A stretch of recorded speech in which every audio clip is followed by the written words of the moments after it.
আসসালামু আলাইকুম ওয়া রাহমাতুল্লাহি ওয়া বারাকাতুহু। প্রিয় দর্শক, আশা করি সবাই ভালো আছেন। সবাইকে স্বাগতম জানিয়ে শুরু করছি আজকের সংবাদ প্রতিবেদন। এবার ভিন্ন প্রসঙ্গ। পুলিশের আইজিপি বেনজির বলেছেন, পলিটিক্যাল হুজুরদের আইনের আওতায় আনা হবে। নতুন টার্ম, জাস্ট ইসলামোফোবিয়া। আগে বলতো পলিটিক্যাল ইসলাম, এখন আরেকটু স্পেসিফিকলি বলছে পলিটিক্যাল হুজুর। তাহলে কাল কি বলবে? Political doctor, political engineer, political businessman কিংবা পলিটিক্যাল টিচার। বিভিন্ন পেশা ও শ্রেণীর মানুষ কি পলিটিক্স করতে পারবে না? করলেই পলিটিক্যাল ট্যাগ দিয়ে শাস্তি দিয়ে দেবেন? তাহলে পুলিশের পোশাক পরে পুলিশের পেশায় থেকে যারা পলিটিক্স করে সেসব পলিটিক্যাল পুলিশের কি হবে?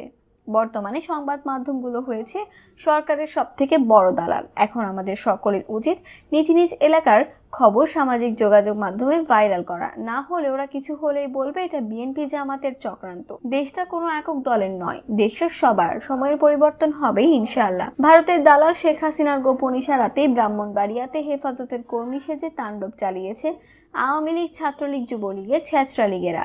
যেখানে বিরোধীকে দল সভা সমাবেশ করতে দেয় না, সেখানে বিনা বাধায় সব করতে দেয়। জাফরুল্লাহ চৌধুরীর প্রশ্ন, মোসাদ আর র কয়টা বাস পুড়িয়েছে, হেফাজত কয়টা, তাহা আগে জানা প্রয়োজন।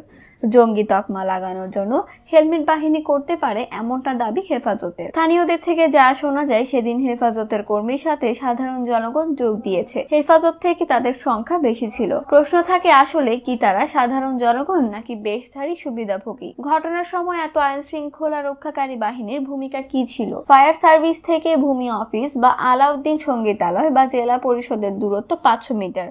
তাহলে আগুন নিভাতে ফায়ার ব্রিগেডের ভূমিকা কি? সবই পরিকল্পিত। যারা 1100 মানুষের বীভৎস মৃত্যুর পরে রেশমা নাটক সাজাতে পারে, তাদের কাছে এসব তো নস্যি। সরকার উদ্ঘাটন করতে পারে না এমন কোনো কিছু নেই, সরকারের হাতে সবকিছুই আছে। আশা করি আমরা সদুত্তর পেয়ে যাব। ব্রাহ্মণবাড়িয়া রেলওয়ে স্টেশন ভাঙার আগ পর্যন্ত ব্রাহ্মণবাড়িয়া একদম নীরব এবং শান্ত ছিল। হঠাৎ বিকাল 4টার পর কারা রেল স্টেশন ভাঙলো?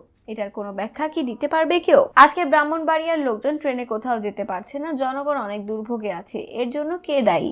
এর আগে সারা দেশে আগুন সন্ত্রাস হয়েছিল, বিরোধী দল করেছিল বলে শক্ত কোনো প্রমাণ জনগণের সামনে না থাকার পরেও বিএনপি জামাতকে চাপে রাখার জন্য লক্ষ লক্ষ মামলা হয়েছিল। আসলে দেশে জনবান্ধব সরকার থাকলে অবশ্যই সুষ্ঠু তদন্ত হতো যে এই তৃতীয় পক্ষ কারা। ভোটের দিন বা রাতে বা আন্দোলনের সময় সুযোগ সন্ধানী গোষ্ঠীর প্রতি শীতল বাতাস ভালো ইঙ্গিত নয়। ডেইলি স্টার রিপোর্ট করছে, হরতাল সমর্থকদের মধ্যে থাকা একদল বহিরাগত এই ঘটনাগুলো ঘটিয়েছে। আবার ওবায়দুল মুক্তাদির সাক্ষ্য দিচ্ছেন এই তথাকথিত তাণ্ডব হেফাজত করেনি। কিন্তু গণমাধ্যম যেভাবে রিপোর্ট করেছে, the blame falls squarely on the shoulder of Hefazat. If you read the Daily Stars report, Hefazat fury rages on. It does not mention any outsider, infiltrators or a third party behind the destruction caused in Brahmanbaria, just হেফাজত activists and supporters. তাহলে বোঝা যাচ্ছে যে পৃথিবীকে ইসলামী জঙ্গিদের উত্থান দেখানোর পরিকল্পনা 100% সফল হয়েছে। জনগণ আসলে এখন আর আগের মতো বোকা নয়। জনগণের কাছে এখন সবকিছু দিনের আলোর মতো স্পষ্ট। ব্রাহ্মণবাড়িয়ায় ভূমি অফিসে কে বা কারা আগুন ধরিয়েছে, কে জন্য ধরেছে, আগুন না নিভিয়ে কি ফায়দা হাসিল করতে চাচ্ছিল তৃতীয় পক্ষকে, এই সবকিছু এখন জনগণের কাছে আয়নার মতো পরিষ্কার। মুক্তাদিরের নেতৃত্বে ছাত্রলীগ, হেলমেট বাহিনী দ্বারা এইসব নাশকতা ঘটেছে তা পুরো বাংলাদেশের মানুষ জানে। মিথ্যা দিয়ে সত্য কখনো দাবিয়ে রাখা যায় না, সত্য তার নিজস্ব শক্তিতে উন্মোচিত হয়। অবস্থা দেখে মনে হয় এই পরিকল্পনা অনেক আগে। তাছাড়া সব শিক্ষা প্রতিষ্ঠান বন্ধ, কিন্তু মাদ্রাসা খোলা রাখা হয়েছিল কোন কারণে? সারা দেশের শিক্ষা প্রতিষ্ঠান খুলে দেওয়ার দাবি উঠলেও তাতে কিন্তু কর্ণপাত করা হয়নি। পিনাকির বিশ্লেষণ বাস্তবসম্মত ও বিশ্বাসযোগ্য নয় কি? এইসব পরিকল্পনার মূল হোতা হচ্ছে যারা শেখ হাসিনার মাধ্যমে তাদের পরিকল্পনা বাস্তবায়ন করছে। এর দ্বারা বহির্বিশ্বে আওয়ামী লীগ প্রচার করবে বাংলাদেশ তথাকথিত মৌলবাদ ও জঙ্গিবাদের উত্থান, ফলে পশ্চিমা বিশ্বে সর্বদাই আওয়ামী লীগকে সমর্থন দেবে। তাদের বিরুদ্ধে যতই গণতন্ত্র আর মানবাধিকার লঙ্ঘনের অভিযোগ থাকুক, ফলে আওয়ামী লীগ আরো বেশি দিন স্থায়ী হবে এবং ভারত বাংলাদেশ গ্রাসী নীতি ভালোভাবে বাস্তবায়ন করা যাবে। ডক্টর আসিফ নজরুল লিখেছেন, ব্রাহ্মণবাড়িয়ায় কি ঘটেছিল? প্রায় সকল মিডিয়া লিখছে, ব্রাহ্মণবাড়িয়ায় সাম্প্রতিক ধ্বংসযজ্ঞের দিন সকাল থেকেই বিজিবি ও পুলিশের শক্ত অবস্থান ছিল। কিন্তু তারপরে কি হলো? দেখুন বাংলাদেশ প্রতিদিন কি লিখছে। পরদিন হরতাল চলাকালে সকাল থেকে পুলিশ ও বিজিবি শহরের মোড়ে মোড়ে অবস্থান নিলেও বেলা বাড়ার সঙ্গে সঙ্গে বাড়তে থাকে হেফাজত কর্মীদের শহরে প্রবেশ। অদৃশ্য হয়ে যান শহরে অবস্থানকারী আইন শৃঙ্খলা রক্ষাকারী বাহিনীর সদস্যরা। সমকাল লিখছে, শহরের আইন শৃঙ্খলা রক্ষায় বিজিবি সহ অতিরিক্ত ফোর্স মোতায়েন করা হলেও হিংসাত্মক কার্যক্রম চলাকালে আইন শৃঙ্খলা রক্ষাকারী বাহিনীর সদস্যদের দেখা যায়নি। এমনকি পুলিশ বিজিবি বাহিনীর বিরুদ্ধে নিষ্ক্রিয়তার অভিযোগ তোলেন জেলা আওয়ামী লীগ সভাপতি সংসদ সদস্য ওবায়দুল মুক্তাদির চৌধুরী। তিনি বলেছেন, এটার সাথে আছে এক তৃতীয় পক্ষ। ওবায়দুল মুক্তাদির সাক্ষ্য দিচ্ছেন, এই তথাকথিত তাণ্ডব হেফাজত করেনি। তাহলে এই তৃতীয় পক্ষ কে? সেখানকার ভূমি অফিসে আগুন দেওয়া হয় বেলা 12:10।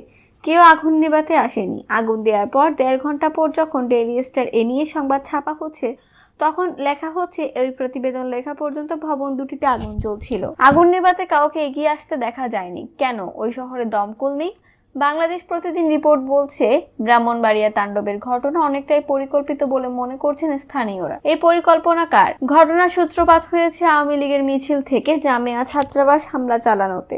এই বিষয়ে বাংলাদেশ প্রতিদিন বলছে, সরকারি নির্দেশনা না মেনে মিছিল করায় পরবর্তী পরিস্থিতি সৃষ্টি হয়েছে বলে একদল পদস্থ সরকারি কর্মকর্তা জানান। ডেইলি স্টার রিপোর্ট করছে, হরতাল সমর্থকদের মধ্যে থাকা একদল বহিরাগত এই ঘটনাগুলো ঘটেছে। হেফাজতের একজন নেতা বলেন, বিক্ষোভকারীদের নিয়ন্ত্রণ করা যায়নি। কেন এটা হলো? মাদ্রাসার ছাত্ররা শিক্ষকদের তাদের ওস্তাদের কথা শুনবে না, এটা অবিশ্বাস্য। এই বহিরাগতরা তো মাদ্রাসা ছাত্র না, তাহলে এই বহিরাগত কারা? এই পরিকল্পনা কার? এই বহিরাগতরা নিরাপদে বাধাহীনভাবে যেন কাজ চালাতে পারে, সেই জন্যই কি আইন শৃঙ্খলা বাহিনী অদৃশ্য হয়ে গিয়েছিল?